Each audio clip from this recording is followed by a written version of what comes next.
All right, how is everybody today? I am glad to be back. It is Wednesday, it is go time, so let's get into it because I'm getting really clear that I am now in a sprint. Okay, so we're going to be speeding this whole process up like a whole bunch because now that I've started to identify and get clearer on where it is that I'm heading, right, it's up to me on terms of how long I want to take in that process, right? Because I already see the finish line in, my vision. And while, yeah, there's a lot to deal with in order to get from where you are to that vision, right? Now that it's in sight, I just feel like it's go time. And so I'm just gonna, like I said, be running at a sprint pace rather than the jog that we've been doing where I've just been kind of having fun in here, right? I really do feel like it's go time. So where we are right now is in a little bit of a mode of accomplishment, right? What I have done for myself is no small feat. What I have done in terms of my personal work to get into a greater sense of trust with the universe and no longer be in the fight, right, is huge. I'm sleeping better. I am happier, right? And these are real repercussions of doing this work. So where we are right now, in terms of just having, again, brought ourselves up out of the basement, requires us stepping back. Just to survey, right, the new landscape of our understanding. Because if we look at it, we had a certain understanding down in the basement, right? But now that we're up out of the basement, what does that look like in the daylight?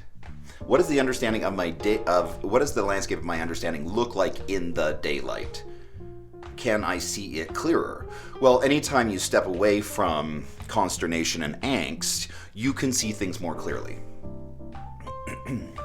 So having just come up out of the basement, right? And having that greater sense of trust in the universe that I don't need to micromanage my fellow humans. They are in good care. I discovered that for myself. I feel really good about that. I feel good about adopting that as one of my core beliefs. Right? And even though I still find a lot of faith communities just infuriating, right? The way that they have casual homophobia in their Bible and the way that they preach things like that, it is what it is, right? But I can do more to affect change in that from a higher place of consciousness than a lower, right? I mean, let's look at it. Let's say that I was to become, as I was calling on, a force, right? A force for good in the world. Let's say I become the Tucker Carlson of, my way of thinking, right? He's a force, right? Is that somebody I want to be like? Or do I need to do more clarifying steps on, okay, I don't ever want to deliver information from a snide place in the way that man does. I don't want to be belittling. I don't want to reek of prejudice and privilege, right? By sneering at people and by talking about that it's okay ever to burn a book. I got a book for you to burn if you like.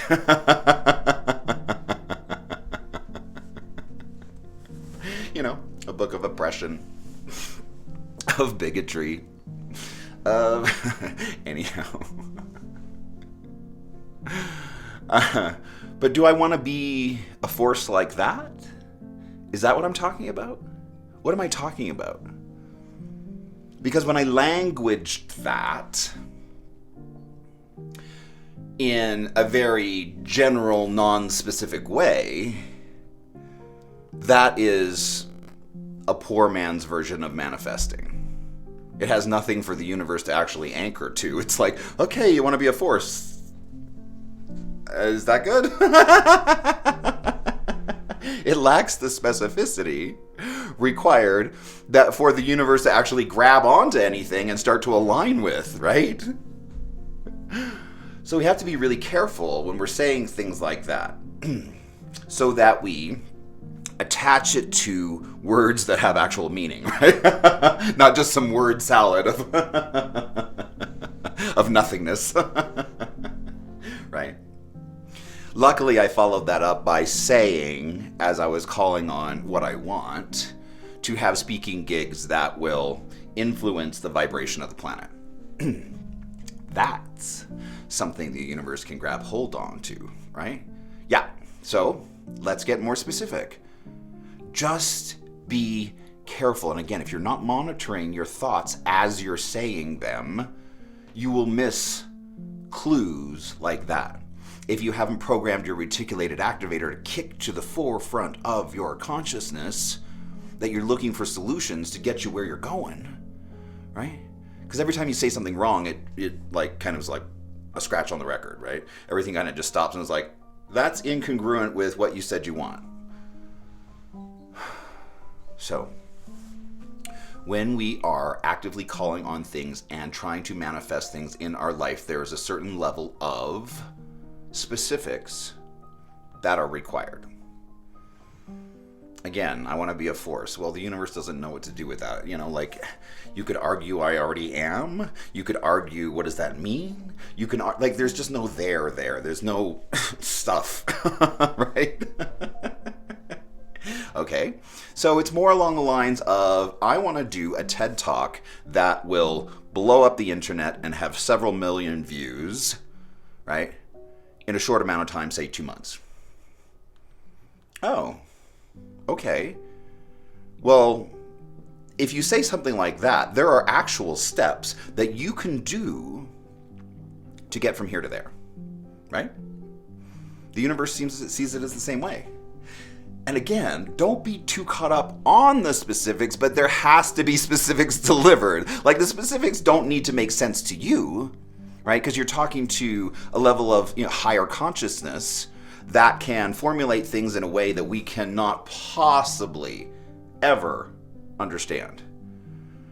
So for me to say that I want to be seated in joy while changing the world and changing the vibration of the planet through speaking and writing, that I will have successful books, that I will have a following, that I will, right, have all of these things in the physical plane, such as books and speaking opportunities, that bring to the forefront of our consciousness that which is unseen, right? The energy work, the stuff behind the stuff that makes the stuff go. Right? That's what I'm interested in. That's what I enjoy thinking about. That's what I enjoy doing. Because to me, that's where the magic lies. And if we can shortcut this process, I'm not just talking about my evolution, I'm talking about the evolution of mankind, right? We should do that. So, again, it's go time. Where we are right now, out of the basement, out of the fight, right, requires me to step back and evaluate. Ooh, because I'm in a whole new landscape of understanding now, right? I mean, if you take out, the fight, right, the fight that I've been in for most of my life, and you just remove that from the landscape of my understanding, well, suddenly there's like a void there. And where you have a void that you haven't filled up consciously, that's where fear lives. That's where fear lives. Because you haven't completed the thought. You've just said, okay, well, let's remove this. And then there's nothing there to replace it. And the universe doesn't know what to do with that. And, nature abhors a vacuum. So it has to fill it with something. And the cheapest, most easy energy laying around on the planet is fear, right? So that just kind of steps in and fills that, vacuum if you have any level of that within yourself, which, we all do, right? So that calls out that there's more work there. Because in the new landscaping of my understanding, like, I have fear. As is true for anybody who has found themselves in a new place. New places can be scary, right? There's just a lot of unknown. There's a lot of things you haven't experienced while trying to conduct yourself in a world while being out of the fight. There's so much learning there. There's so much opportunity there, right? For me to say, okay, wow, like, what do I do with this new, like, think about how much more, like, capacity I have within my own mind when the part that used to, just drill down and fight and be in angst 24/7 over the unfairness of, faith communities against the queer community and what we've just quite frankly had to endure, right? Just to be alive on the planet with, our fellow people.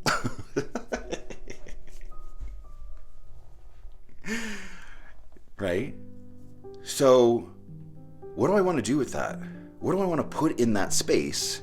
Because there's a lot of, brain capacity that's kind of just collapsed and is no longer working on something the way that it used to work on the fight.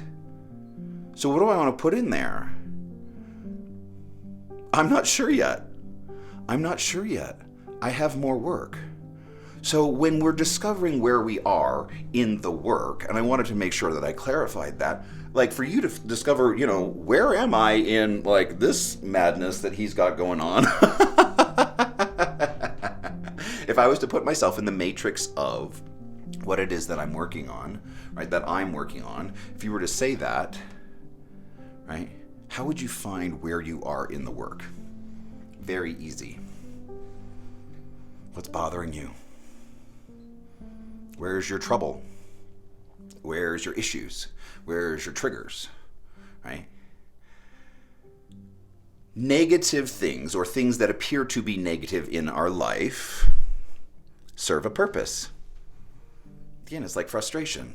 Remember when I discovered the purpose of frustration, even though it's a kind of negative feeling, was no longer a negative thing in my life because it served the purpose to go, okay, stop.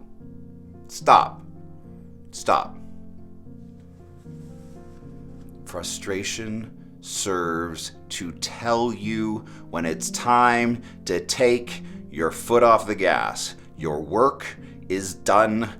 Go for a drink. Right? That's the purpose of frustration.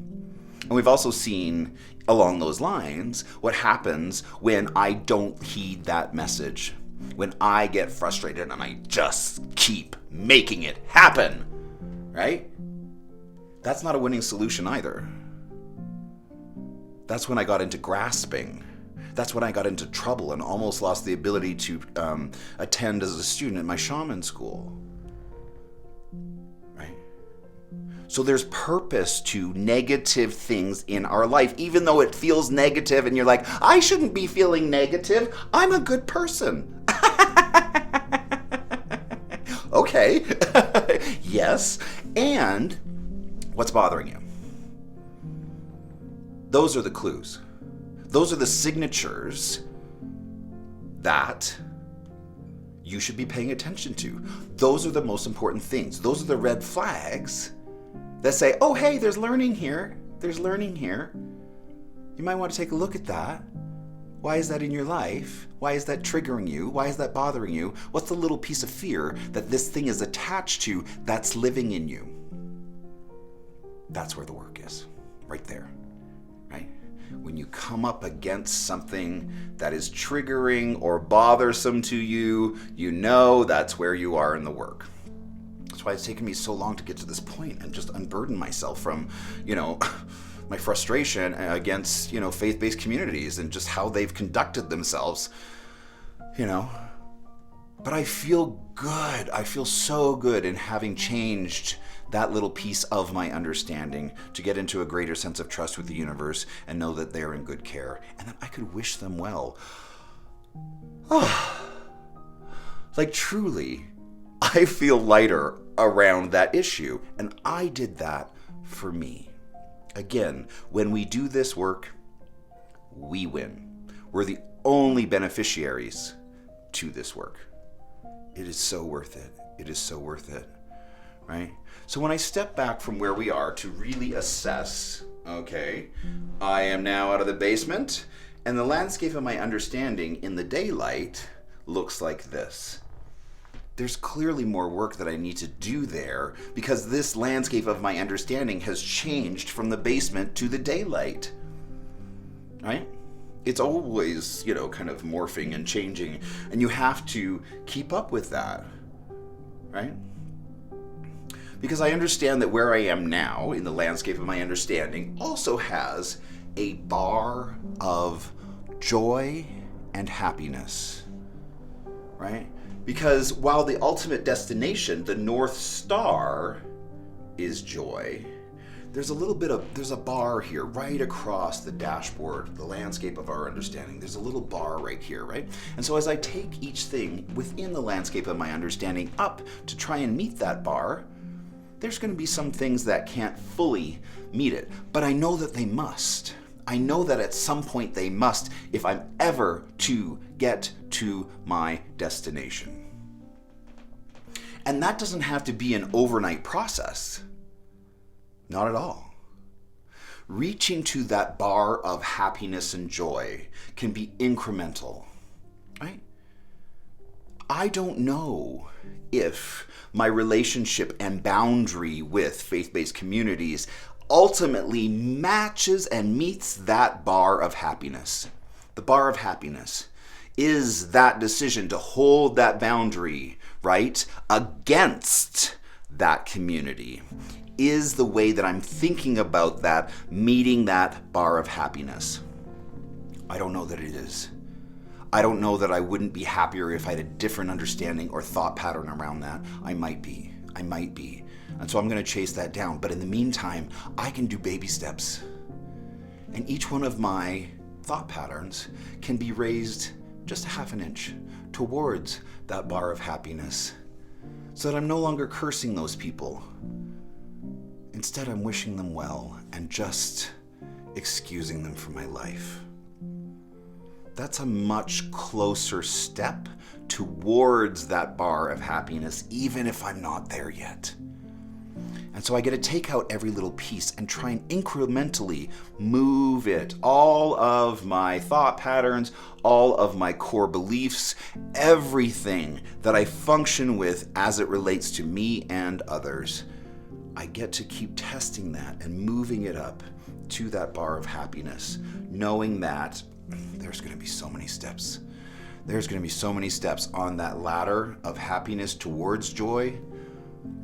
But the first one, getting out of the basement, check, right? And that's awesome. And I get to celebrate that win. The second bar, getting out of the fight. And there's, I don't know, maybe thousands of steps like that along this bar of happiness as you're heading towards joy. But at least we now have something to compare and contrast it all to make sure that it's all working in concert, heading us in the right direction, right? So I know that there's going to be 1,000 more steps. As I evaluate the landscape of my understanding and compare it to the bar of happiness, is it leading me towards joy? Because I can see the finishing line, right? The end is in sight, which we talked about before. The only mandate from the universe is joy. And it seems like, oh, well, let's just adopt that and move on. Which could be fine if you weren't human. Right? Because I keep bumping up against things that anger me or trigger me, right? Which work against that bar of happiness. And every time I bump into one of those, and there's going to be a lot, stick around, right? Every time I bump into a discomfort, right? A complaint, seeing something wrong, right? Anytime I bump into one of those, ding, ding, ding, ding, ding, ding, that's where I am in the work, right? So, knowing that, every time I bump into one of those, that's where I am in the work.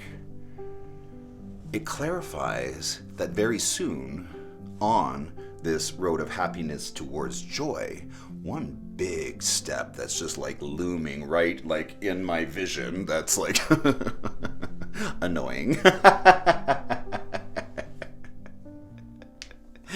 right, is that at some point I'm going to have to stop looking at the world the way that I do. Like, what's that? What's that? What's that? At some point, I'm going to have to stop looking at the world like that. At some point, I'm going to have to switch that vision like this. And not go, what's that? What's that? But go, what's that? What's that? What's that? Right? Why is that happening in me? Not why is that happening in the world? That's a big step in this evolution work. And I can see it. It's right there on the horizon. I'm like, oh crap, I'm going to have to deal with that at some point. Right? Because a lot of this work is not fun, and you will not feel like doing it at all. It is often uncomfortable, often embarrassing, often will leave you shamefaced for who you have been in the world. But that's what's required. That's what's required if we have any level of consciousness at all. If we have any level of consciousness at all, we immediately understand that with that understanding comes a responsibility. Right? Comes a responsibility to help and teach others to do better in the world and to leave this planet better than how we found it. Right? So anyways, that's kind of where we are right now. I just wanted to get in here and kind of start blasting this stuff out. We are, like I said, heading on our way, and I'm really excited. So thank you for, participating, and, for those of you who are keeping up, I just applaud you so much because, yeah, baby, it's go time. So anyways, I hope that you have a great day, and I will talk to you soon. Bye.